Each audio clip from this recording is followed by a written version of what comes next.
Let's talk about the top 10 ways we can stop repeated 100% smash, or as we've started calling it, repeated $100 smash, since it's an SR that everybody wants 4 copies of for their decks, and so the price has just been shooting to the moon.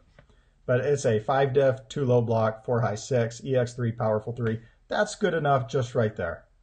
Solid stacks, EX3, powerful 3 is good. But it also has this enhanced Ready 1 foundation that's not been readied this combat phase for each punch in your card pool. This is just insane. So they did give it 3 symbols that typically aren't punch symbols, but they're good enough to where we can still run this. And then if its damage is 10 or more, checks cannot be modified for the rest of the turn. This is actually a very, very powerful enhance because we can stop cards like Release. We can stop cards that like Breaker blocks. Just a lot of things that this is pretty sneaky good at. So that's repeated 100% smash. The enhance that really pushes this card over the edge is definitely the first enhance. It's the fact that you can play it on a 7, check a 5, commit 2, and then you just get to ready 3 foundations, and you get to choose the foundations that are readied. So you could just commit the face downs, and then commit things like Passing the Torch or other foundations that are very, very powerful. All right, number 10. This is If Only Defense Went First. So these don't really work, but I wish they worked. We have things like Fulfilled My Duty to end the enhanced step, basically giving it flash. Crushing Truth to seal it since it is an order attack, or Decoy Duplicate to discard it from the card pool. Again, since offense goes first, 95% of the time they're going to be using this first enhance to ready foundations first.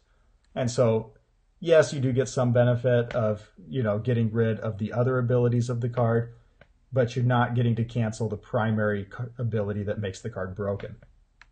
Unless you're Ida 1, in which case you do get to play these. And all of these cards have voids, so Ida can play them all. Number 9, let's not really stop it. Let's just make it harder to play. So we have cards like Sticky Balls, Drowning, and Resentment to stuff the card pool. Drowning works quite a bit with Back Alley Haymaker when they choose to build. And we have like a card like Learning the Standards, which is very, very strong against like Life Overhaul in particular, because you can wait for Overhaul to use the enhance. I get to play a card from my stage next, ignoring progressive difficulty. And then you use your Learning the Standards, and then they can no longer play an attack from their stage. They have to play a foundation or something from their stage. All right, number 8. Let's not really stop it, but let's at least make it less useful. All right, there's a reason this is at number 8. This isn't really a solution, but Top Row Heroes and Confused can at least remove the punch keyword and get them to ready 1 less foundation. So it's not nothing, it's something, but that's why it's down at number 8, right? We're working our way up. Number 7, we can take it out of their hand using a card like Hold Hostage, which I think is probably very, very underplayed, especially because now we're seeing the rise of these evil decks that actually get pretty good defense.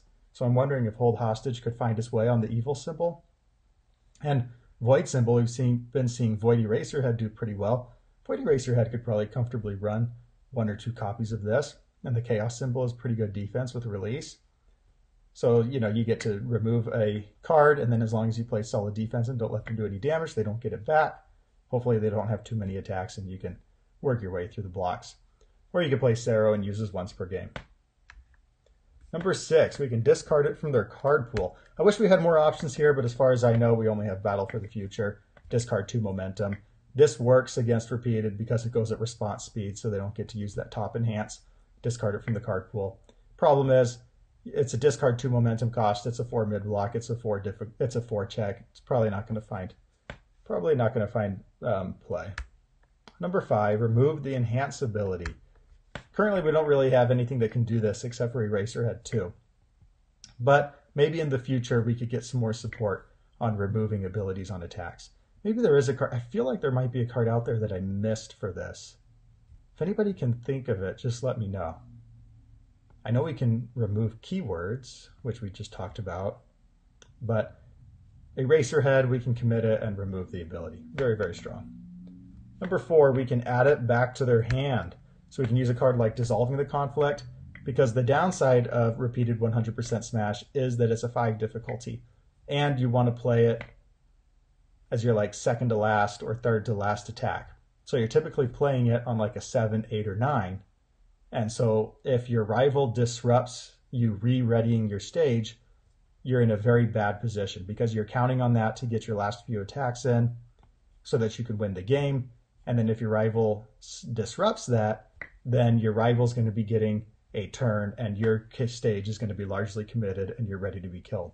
So a card like Dissolving the Conflict can be very, very powerful. They have to commit out to pass the card on an 8, and then you send it right back to their hand. Although they probably, as a practical matter, won't play the Repeated if you have a Dissolving out, right? Unless they know for a fact that they can still win the game despite having to check it twice. Or you can play Toru 2.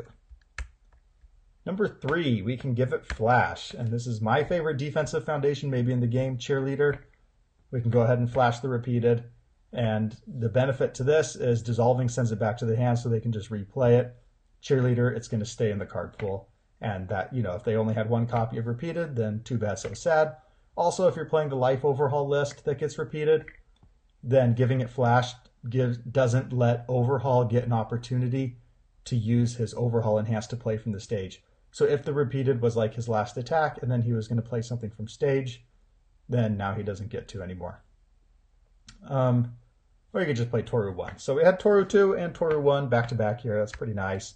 Number 2, we can just straight up cancel the Enhance. There's several different ways we can do this. We have Night Watch as a foundation that could do it. Remove one action and cancel it. We have League of Villains as an asset. That's nice because it's repeatable every turn. Commit one foundation. Well worth it to stop your rival from readying their entire stage. Nullify, I think, is very, very underplayed because it comes from the hand. So the biggest benefit of Nullify is that all these other solutions your rival sees coming and they've planned for it in advance. Nullify is so powerful because your rival has not planned for it in advance. So they have not done the math on it yet. And you can just really ruin their game plan by doing a well-timed Nullify. I think this card is very, very underplayed. And then you also could just play Todoroki, which I think is an underplayed, extremely powerful character, especially right now. So Todoroki also feels nice for Overhaul because pretty soon we're going to be seeing maximum Overhaul in quite a bit of Overhaul lists. And getting to cancel the pick up 3 face-down foundations is very, very nice. Unless that's a cost.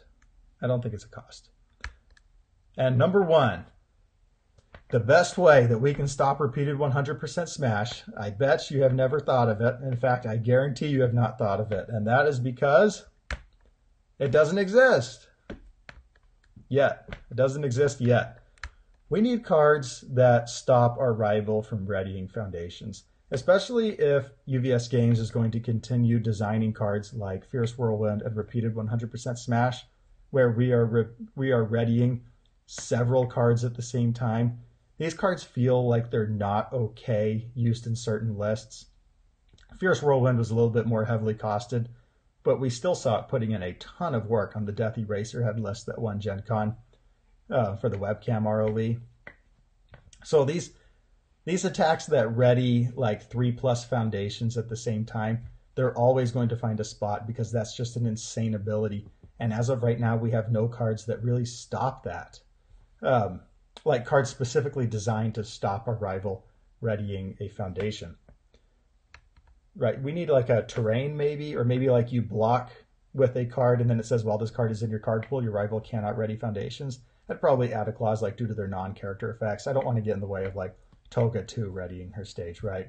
I don't want to take away, they'll still treat the character as sacred, but something like this, like a terrain, or when you block with it, then they can't ready foundations, so that we could sideboard this in against repeated 100% smash lists. Or you could even have like a flip after your rival plays a non-character effect that readies 1 or more foundations, cancel it, playable while committed. Why don't you slap this on a 0 difficulty foundation, Like we have 0 difficulty requesting assistance that gets to ready whatever you want. Let's go ahead and put this on a 0 difficulty foundation and have it, and just call it, we'll just name the card anti-requesting assistance. What would you call that? I can't think of anything. Okay, but yeah, anti-requesting assistance, and maybe playable while committed was going a little too far because requesting assistance is costed into having a momentum. But yeah, something like that where we can flip and stop our rival from readying a foundation. Something like actually usable, like not on a 3 difficulty foundation that checks a 4. Yeah, put it on a spam foundation, and it would really, really help the metagame right now. We do have some cards that stop our rival from readying foundations, right? Like Lock can freeze, and then beyond that says they can't be readied until your next turn. And we have ultra compressed waits, which if we deal damage, then we can force a foundation to stay committed. But ultra compressed waits is only stopping one card from being readied. And we keep getting these attacks designed that are readying 3 or 4 cards at the same time. And we need a way to interact with that specifically beyond just generic cancels. Because up to this point, it feels like design wants readying foundations to be like, they know that design feels like they know that it's a very, very powerful effect. And so they want to limit it. So they put words like, that have not been readied this combat phase. Or like they make it a flip effect or something. But repeated 100% smash just destroys the rules too much. Fierce Whirlwind was already pushing it, but at least there you were having to destroy foundations to do it. Repeated just has no cost to it. It's pushed it too far. So either we need to ban or errata repeated 100% smash, or set 6 needs to give us some cards that stop our opponent from readying foundations. And that is my take. All right, before I let everyone go, let me just remind you, I am giving away a box of Undaunted Raid. And there's a good chance that this box is going to have a chrome. It's not guaranteed, but there's a good chance. I'm feeling lucky on it. It's a chrome rejuvenating smash, number 1 out of 100. If I had to guess. Yeah, not guaranteed, but I'm feeling really, really good about that. All you have to do is make a Spike or Vash deck on any symbol, send the deck link to me using the Google form in the description of this video. I will judge each list based on viability and creativity. And the deadline is the day I reach 100 subscribers. I'm currently at 86 subscribers. I'm only 14 away. If you have not subscribed to me yet and you enjoy these kind of strategy videos that I do, go ahead and click subscribe. I would very much appreciate it. And the prize will be 1 sealed box of Undaunted Raid. And you can only send me 1 list for entry. All right, that's going to do it for me.